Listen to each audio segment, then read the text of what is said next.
Shalom, selamat pagi anak-anak. Ibu harap semua baik-baik saja ya. Nah, pada pagi hari ini kita akan membahas apa itu cerita rakyat dan jenis-jenis cerita rakyat. Sebelum kita membahas, alangkah baiknya kita berdoa dulu. Nah, semua menundukkan kepalanya, mari kita berdoa. Berdoa dimulai. Berdoa selesai. Nah, pada hari ini kita akan membahas pengertian cerita rakyat. Nah, di sini siapa sih yang tahu apa itu cerita rakyat? Betul sekali anak-anak, pengertian cerita rakyat. Cerita rakyat adalah cerita yang diciptakan kemudian dikembangkan di masyarakat tanpa dapat teridentifikasi nama penciptanya. Nah, ternyata anak-anak ibu pintar-pintar semua ya. Nah, setelah semua udah tahu apa itu cerita rakyat, siapa di sini yang tahu jenis-jenis cerita rakyat? Ya, betul sekali. Nah, jenis-jenis cerita rakyat ada 3 adik-adik. Nah, yang pertama itu ada dongeng, yang kedua itu ada mitos, dan yang ketiga itu ada legenda. Mari kita bahas bersama-sama ya. Yang pertama, apa itu dongeng? Dongeng adalah cerita rakyat yang tidak dianggap benar-benar terjadi, termasuk di dalamnya cerita-cerita pelipur, lara, dan cerita dengan tokoh binatang atau fabel.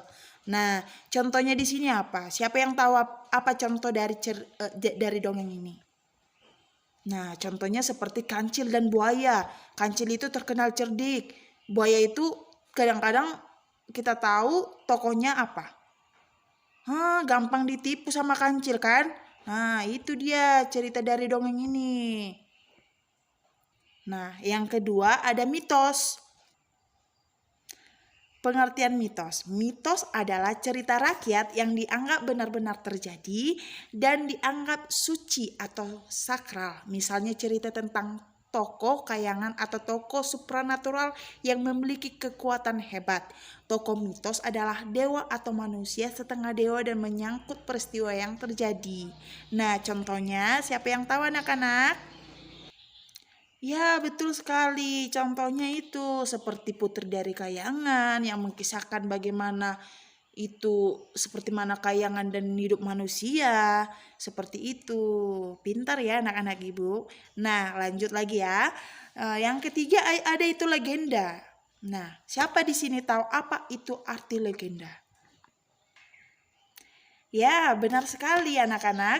Nah, legenda itu adalah dongeng asal mula terjadinya suatu tempat, peristiwa, atau keberadaan suatu daerah. Nah, contohnya ada yang tahu adik-adik? Ya, benar sekali. Contohnya seperti kejadian Danau Toba, atau Batu Gantung. Ya, masih banyak ya legenda lainnya yang ada di Indonesia tentunya ya. Baik. Sebelum ibu membuat atau membagi kelompok masing-masing, ibu mau membahas ini tentang latar dan tokoh.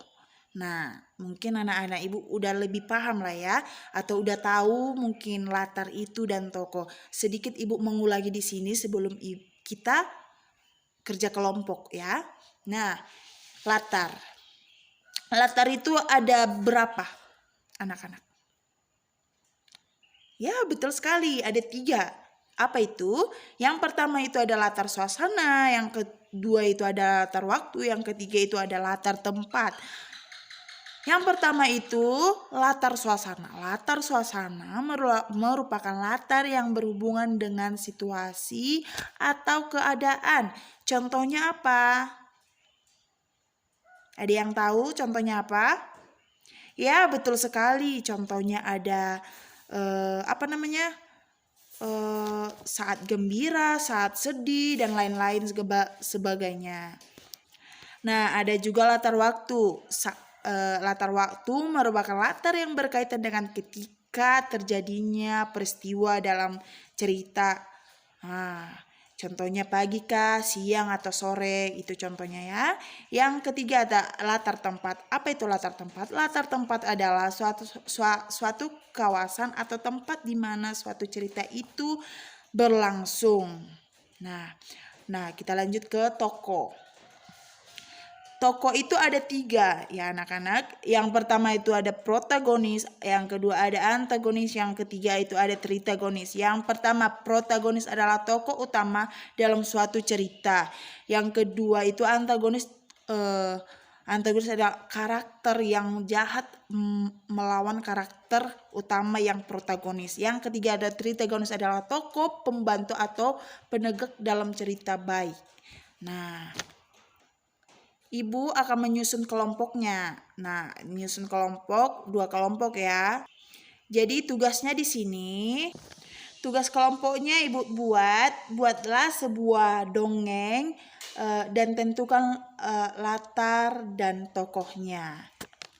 Baiklah, silahkan dikerjakan ya anak-anak.